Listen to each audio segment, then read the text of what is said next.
smoothly this time.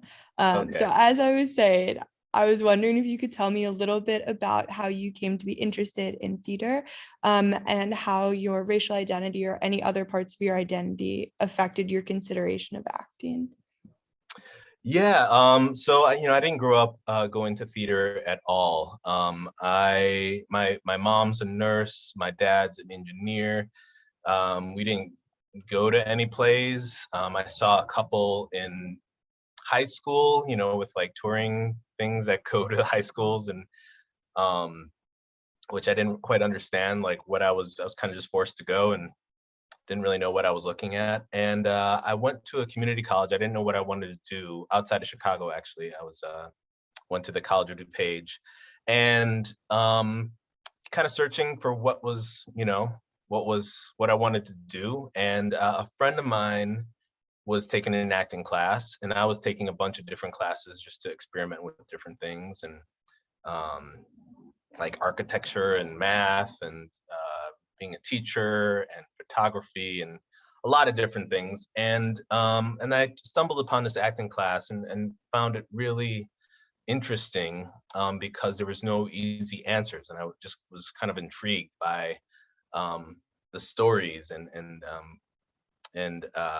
how there's no like one answer to any of these stories, and I thought that was really intriguing. And so I kept taking these classes, and I finished community college and went to Illinois State, um, and still didn't really know what I wanted to do, but I knew I wanted to keep taking theater classes, and so I had to major in theater to take classes. So I majored in theater, and I double majored in math, because I was like, I'm good at it, and there's something with math. That's what everybody tells you, that there's a career in math somewhere. I don't know what it is, but and that's what really got me hooked, is going to Illinois State, and this kind of unanswerable questions that theater always asks was really compelling to me and moved me forward. And I think as far as like racial identity goes, it was interesting, because there wasn't a lot of, I didn't see any plays particularly about Black people at College of DuPage, or they have a resident theater company, Buffalo Theater Ensemble, and I didn't see any really stories about me. So I was just kind of intrigued in the format of it. And it wasn't until I went to Illinois State and I saw Flying West by Pearl Cleage, and I was like, oh, this is a story about Black people. I kind of like, I grew up in the suburbs and everything was white, and like that was just what I saw, and was just the way it is. And so that was a really kind of pivotal moment in like kind of starting this journey to question my role in society, where I fit in these stories, how I encounter narrative. And that's developed. That's a continual journey in my career. So I think theater is a really great way to unpack that, and unpack your identity, and what shoulders you stand on, and how you see going forward. Yeah. Thank you. On the topic of, finding yourself or not finding yourself in plays, what does it feel like for you to perform Shakespeare, particularly in contrast to maybe other more contemporary works or just non-Shakespearean plays? Like, is it a treat? Is it a chore? Or is it, what does it feel like? Yeah, it's been an interesting, journey with Shakespeare, because early on in my education, it's held up with such esteem. It's kind of like the pinnacle of theater in a lot of education programs, and you kind of buy into that, yeah, as a student, because they're teachers and they're telling you what it's supposed to, like, this is the excellence. And I have a total respect for the format and the poetry of it. And as I've gotten older into my career, I still enjoy performing Shakespeare, but I look at it with a different lens. I have a respect for the format, but I also have come to realize that a lot of our ideas about, or at least a lot of our contemporary culture around Shakespeare has to do with these Victorian ideas, which are extremely problematic and difficult for me to step into. And knowing that the plays weren't written for me, weren't written for my identity going into this material is really empowering, actually, and to say that I can break it. I'm doing something different. And Shakespeare was doing that himself. He wasn't doing what there was no women in his plays, and he's kind of breaking these norms there. So in a weird way, me kind of breaking Shakespeare is in his own kind of tradition. He's took these stories and broke them apart. It's never about Venice or Mantua or whatever city he populates. It's not about Rome. It's about what's happening in London at that time when he's writing. And so for us to do theater, and the very nature of theater is that it's about now. It's about what's happening. It is not about what happened in the past necessarily. It's about how we see ourselves in our today's culture, and how do we move through that today. And so it took me a while to kind of get to that idea that this isn't something that I have to live up to. I don't have to go and say this is the right way to do Shakespeare. I have to look at it and say, this is when it was written. There's all this history that happened when Shakespeare wrote to now. How does that history inform what we put on stage today? And what needs to be changed? What lens? How can taking this beautiful poetry and this beautiful political theater too of its day, how do we update it? How do we make it ours as a country, as a world today? How do we make it ours? The chore of it, I'll say, is working with people that are romantic about Shakespeare. They have an idea that it is supposed to be done a certain way. You're supposed to wear certain costumes. You're supposed to have certain inflections. You're supposed to have certain dialects. And I'm not really interested in that. I'm interested in these really big political and human ideas that is in Shakespeare, and he can handle us breaking it. He can handle us tearing it apart, rearranging things. And there's a lot of precedence to that anyway. So I have, admittedly, there's some trepidation when I get cast in a Shakespeare show. I have to have some dialogue with a director to know, how do you approach the work? If you're looking to do, I kind of call it museum theater, like a production with the doublets and hose, and the rapiers have to be this accuracy. And I don't think that's the point of actually what Shakespeare intended. I think he was wrestling with in a much more kind of abstract way, and I would love to approach it that way. And so I have some reverence for Shakespeare. I think it is he is another person, like a playwright like anybody else, but he has some very genius language in there, and he has some really bad language in there as well that can just go. We don't need it. And so I think taking it off the pedestal and really wrestling it actually makes it better.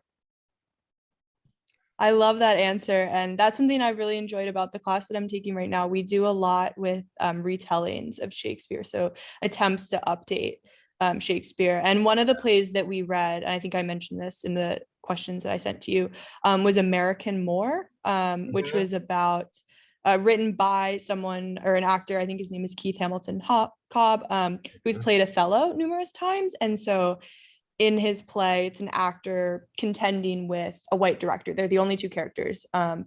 And the director is off stage. But it's sort of wrestling with Othello's significance within the Shakespearean canon, as one of the few Black characters, but also his racialization and the stereotypes that emerge from Othello. And I know you've played Othello several times. So I was wondering if you have any reflections on that, especially because of Othello's prominence, as one of Shakespeare's only Black characters. And then I guess sort of in tune with what American More gets at about this sometimes fraught relationship between the white production world, or a production world that is often white, and the Black actor who is brought in to play Othello. If there are any things that you wish production leaders understood about the role, or any experiences that you've reflected on with that. Yeah, I think yeah, I've run into Keith a couple times in auditions actually. The first time I played Othello, I think he was slated to do it and didn't do it for some reason, and I actually stepped in to do that. Oh, that's amazing! Wow. Yeah, yeah, it's I've done it a couple times, and I remember I'll start with this way. I remember the first time I auditioned for it, and it was for this theater company in Indiana somewhere. And this director, it was maybe 30s white guy, was directing it, and he's like, he leaned in and he's like, this is a big part for you. And kind of like, yeah, it was a weird kind of approach to an audition. It's like, I know it's a big part, like you don't have to explain it to me. And he was a real stickler for like scansion, and he's like and I really wasn't interested in that, and he was really after something, and he called me back, and I called my agent and I said, I don't think I want to work with this guy. I don't think, and I wasn't really getting a ton of work at that time, so it was kind of like to kind of like pull out of this audition for Othello, and that really was kind of an impetus, a change in my relationship to Shakespeare at that point, and particularly with Othello. And then when I approached it the first time, yeah, it can be a very lonely experience if you're in an all white institution, not just the production, but usually it's an all white institution with these Shakespeare companies, at least at that time. And so, you kind of, get pulled psychologically in a lot of ways between what's going on in the play and what's happening in real life. And I think for anybody wanting to do it now, I think particularly for white institutions, is to know that this character is not written for a Black actor. Like, it wasn't written for a Black actor. It was written for somebody in blackface. And to understand that is,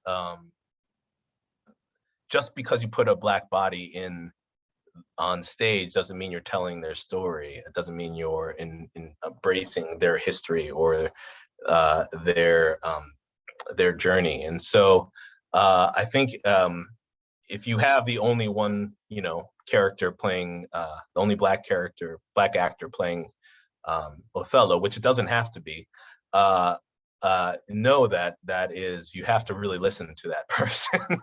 You have to really honor that person.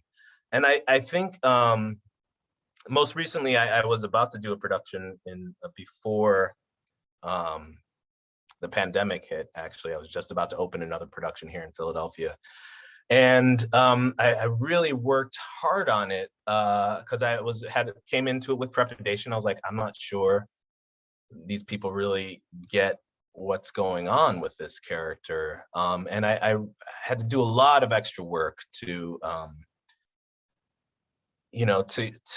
look at the larger picture of what is happening in that play, and that it is a whole system that is against Othello, and it is not just Iago's machinations that causes him to go crazy. It's a whole system of not being trusted, and when the Duke says he's far more fair than Black, like how messed up of a compliment that is, and how that can really put anybody off kilter. So yeah, I think for anybody approaching that play particularly, I think you really have to be again careful not to to kind of to put it on a pedestal again. Like you really have to break it down and say like there are a lot of things wrong with this play, because I think a lot of people when that production, the director, talked to me, he's like, this is a perfect play. And I was like, it is so not a perfect play, and here's reasons why. Here is, you don't want people to root for Iago. Like that always gets me, is like people have this kind of titillation with Iago's machinations and what he's doing, and they kind of enjoy it in a way, and that's really difficult to deal with for a Black actor being asked to go through these huge range of emotions, from absolute love to destruction, and so it's fraught.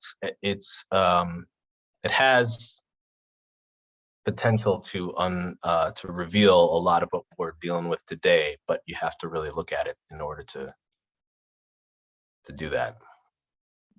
Thank you. Yeah, we read a really interesting article that compared Othello to Get Out, Jordan Peele's movie, and made this argument about sort of the psychological harm done by structures of white supremacy, and how you can trace similar things between the brain, like lobotomy process in Get Out that's inflicted on the Black victims, and what is done to Othello psychologically. But yeah, that's great. I wish I took that class when I was going through school. They didn't even have that. It's an amazing class. Yeah, and the professor's amazing too. So on the topic, I guess, sort of breaking out of, putting Shakespeare on a pedestal, can you tell me a little bit about your production of Fat Ham? Yeah. I guess the opposite of keeping Shakespeare to its normal place. And then also, I guess, more generally, how does it feel to exist in a space where Shakespeare is reimagined, and where he's changed? Yeah, it's I mean, it's been done in a lot of different ways. Fat Ham is such an extraordinary piece of writing by James Imes, and he took the story of Hamlet and the structure of it, and said, well, what does it look like today? What does it look like if it's Black and queer? And I think it's extraordinary because it takes these younger characters of, the equivalent of Horatio and Hamlet and Ophelia and Laertes, and ask them to choose, I think, pleasure over violence, I think, is one of the lines that is said in the play. And I just think that's so right on, and what Black people need to see, but also just what the world needs to see about, like, breaking the cycle of violence. People, not everybody ends up dead at the end of the play, and the people that end up dead isn't because somebody else killed them. It's just they, literally choked on their own cooking, if you will. And so working on that play was so extraordinary, because the sentiment behind, I think, what Shakespeare was wrestling with, and the what do you do with your when you're the older generations, your parents, your family is causing you trauma, and how do you go away from that, and what courage do you need to do that? And I think that's such a beautiful sentiment, given this recognizable structure of Hamlet. And Hamlet's a beautiful play in its own way, and this takes a much more, I think, beautiful look at it, a much more joyful look at possibility. And there's a big dance party at the end. So I think that's wonderful. I don't know if you got a chance to see it, but there's definitely the toxicity of an uncle marrying your mother, uh, and coming from a kind of violent a world of violence, which, you know, Hamlet is all about, you know, something that isn't often portrayed is how much military action, how much war is happening in Hamlet, the story of invaders in Denmark and Norway and you know, that cycle of violence. And this takes it, really makes it even more domestic than that, and puts it in the backyard. And you get to have all the humor of a Black cookout, and the tragedy, but also the possibility and pleasure of choosing a more constructive way out of that cycle of violence. Yeah, I'm excited to watch it. I've seen the trailer. I haven't seen it yet. Well, yeah, great. That's great to hear about it. It sounds, I mean, really cool. It sounds awesome. So my final question for you, and I feel like you've touched on this a little bit, but if you could control the theater world, if you could control, you know, what plays were being put on, and what actors were being asked to do, would you make Shakespeare continuously relevant? Would you keep him around and keep his plays around? And I guess sort of your explanation of that, why or why not? And then if your answer is yes, in what form would you want Shakespeare to be around? Yeah, I mean, I think Shakespeare can be relevant. I don't think he's always relevant. I think the sheer number of Shakespeare productions is probably a bit too many. You know, we don't have other, or not, we don't have a ton of other like companies just devoted to one playwright, right? I mean, we just don't have that. We don't have, you know, the August Wilson Theater in every, or the August Wilson Festival in every state. There is, you know, there's pockets of it, but it's nowhere as extensive as it is with Shakespeare. So I think I would, I think, you know, I think there is some value in still producing Shakespeare, absolutely. I think there needs to be other room for what we consider classics and what we consider the canon, and what we hold up as masterpieces, because yeah, there's some really good masterpieces in Shakespeare, but they're not all masterpieces. Not by a long shot. So I would still produce Shakespeare. I would definitely want to do things like Fat Ham and take it and rework it.